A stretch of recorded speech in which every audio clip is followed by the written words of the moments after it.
I actually am pretty terrible at yoga, but I grew up watching my not blood uncle Ranjit practicing yoga in his home every day. And let me tell you, it didn't look like this. The goats love this more than the people do. The goats are having a lot more fun between you and I. Yoga today is a massive industry in the United States, and it's a major part of leading a healthy lifestyle for millions of Americans and a fashion style for lots of others. And while we may all know that Om and Namaste and maybe even chakra are words somehow related to yoga, the actual history of how yoga came to the United States, spread across the world, and gave birth to millions wearing Lululemon isn't as well known. Hey guys, I'm Sana, and today I'm going to explore the history of yoga in the United States and ask your favorite question. Are our yoga classes cultural appropriation, appreciation, or just late-stage capitalism?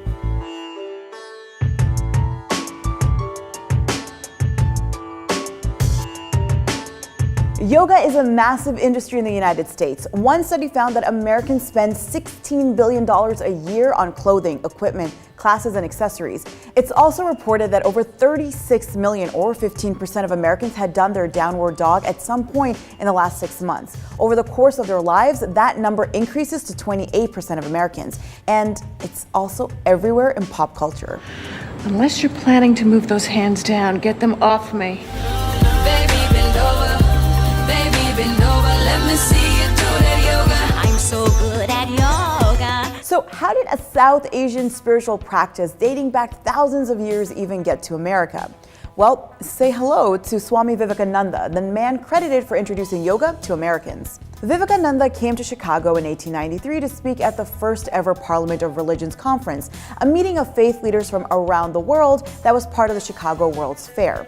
He's credited for having introduced Hindu spirituality to Americans through a series of speeches he gave at the conference. Dr. Andrea Jain, who focuses on the popularization of yoga around the world, says that while Vivekananda made yoga better known in the United States, there were others who were already dabbling in it before him. Many Americans appropriated yoga and practiced it as a part of their spiritual traditions long before that. They appropriated, of course, modern versions of yoga that they thought were non-dogmatic and oftentimes removed from religious institutions. And Vivekananda wasn't even the guy who popularized the kind of yoga we do today in classes.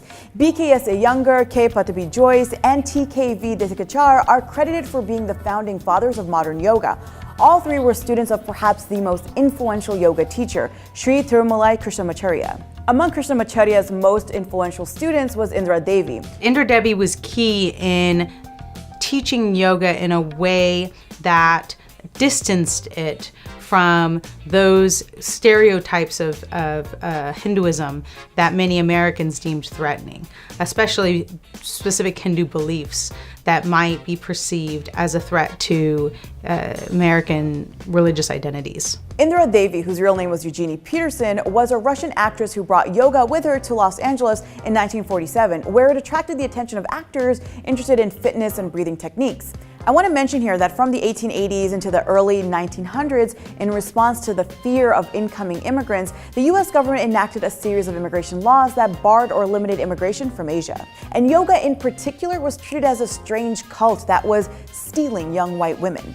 And it's following this period that we see Indra Devi, a white woman, teach yoga. Now, while there were many Westerners traveling to India for access to knowledge of yoga and Hindu spirituality, it's only after the Immigration and Nationality Act of 1965 that we see yoga become a part of the American counterculture of the 1960s. Hindu spirituality, or spirituality from the East, was big, and there were many swamis who were able to immigrate to the United States and open up centers and develop the practice. And many young Americans in search of spiritual fulfillment continue to travel to India. Jane notes in our conversation that Hindu spirituality was seen as an outright rejection of the rigidity of the church. Most of them were Protestant Christians, and they were rejecting the church and instead turning to what they considered to be radically alternative. In the 70s and 80s, the growth of yoga slowed down a bit, and that lack of growth coincided with a national conservative movement and its backlash against counterculture. But then the 90s came, and there was also a boom in corporatized everything. including yoga. The 90s is when you start to see yoga represented in the mainstream as just another consumer product that one could buy. Just like an aerobics class, one could choose to go attend a yoga class. And part of that mainstreaming was yoga's popularity among celebrities like Sting, Raquel Welch, Madonna, Gwyneth Paltrow, and actress/fitness guru Jane Fonda. Be conscious of how relaxed you feel. Carry this feeling with you. One of the most popular yoga books of the early 2000s, by the way, was by supermodel Christy Turlington, who was also featured on Time magazine's cover for a story on the science of yoga. Soon the instructors to the stars like Baron Baptiste and Rodney Yee became more mainstream celebrities themselves. So back to that pesky question. Is practicing yoga, if you're not part of Hindu or even South Asian culture, actually a form of cultural appropriation, or is it appreciation? I actually got to sit down with badass Bay Area artist Chirag Bhakta, who in 2014 put together an exhibit at the San Francisco Asian Art Museum called #WhitePeopleDoingYoga. Bhakta's exhibit looked at who got the face time in the marketing and teaching of yoga in the United States. And spoiler, it wasn't Indians. My practice revolves around or focuses on identity politics. I started coming across grassroots level like meditation and yoga ephemera from like books, records, advertisements from the 50s to the 80s, and I was kind of curious on how yoga was being branded and marketed to the Western audience. I don't have the answers, and I think that's why like I created the piece to like really just explore that and see what conversations come out of it. Jane is also quick to point out that the appropriation conversation shouldn't be so simplified, that yoga's own history in South Asia isn't linear. We don't want to perpetuate some kind of very simple narrative that suggests that, there is this authentic, original tradition called yoga that existed in South Asia that was then appropriated. Yoga is really culturally South Asian. It doesn't belong to this religion or that.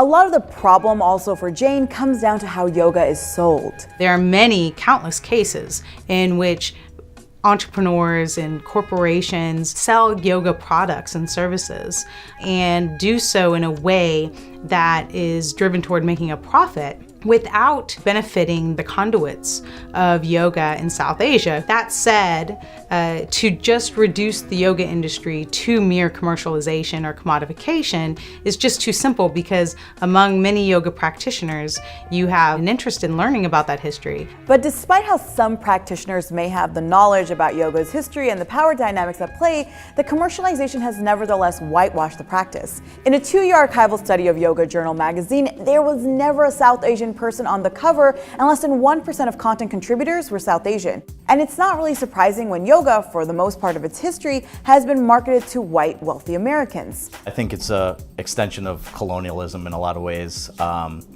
of mining the lands and the cultures and then using those materials for your own financial benefit. Chirag also pointed out how the founder of Lululemon, the leading name in yoga apparel, actually made a comment in 2004 in an interview about how he chose the name for the company because it was funny to hear the Japanese try to pronounce it. White male, like making fun of one Asian culture, mining the shit out of another culture, and and sitting on billions of money.